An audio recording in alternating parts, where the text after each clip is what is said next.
હારે તો એ વ્યક્તિ છે જે વારંવાર ફરિયાદ કરે છે, અને જીતે એ વ્યક્તિ છે જે 1000 વાર કોશિશ કરે છે. કોઈ આપણાથી ગુસ્સે યા નારાજ હોય તો એને મળીને સંબંધ સુધારી લો, કારણ કે જિંદગી બહુ નાની છે, એને નાની વાતોમાં ખતમ ના કરો.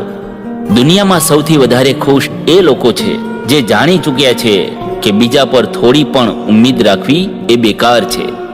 સંબંધોને ક્યારે રૂપિયાની નજરથી ના જુઓ, કારણ કે સાથ નિભાવવા વાળા લોકો મોટા ભાગે ગરીબ જ હોય છે. શરીર પાણીથી પવિત્ર હોય છે, આત્મા ધર્મથી, બુદ્ધિ જ્ઞાનથી અને મન સત્યથી પવિત્ર હોય છે. હાલના જમાનાની કડવી સચ્ચાઈ છે કે લોકો રૂપિયાવાળાને મહત્વ આપે છે, પછી એ વ્યક્તિના વિચારો, ચારિત્ર્ય અને આદતો ખરાબ કેમ ના હોય. આ જીવનમાં જીવવા કરતાં મરવાની ક્ષણો ઘણી બધી આવશે, પરંતુ તમારે એમાં પણ જીવીને બતાવવાનું છે.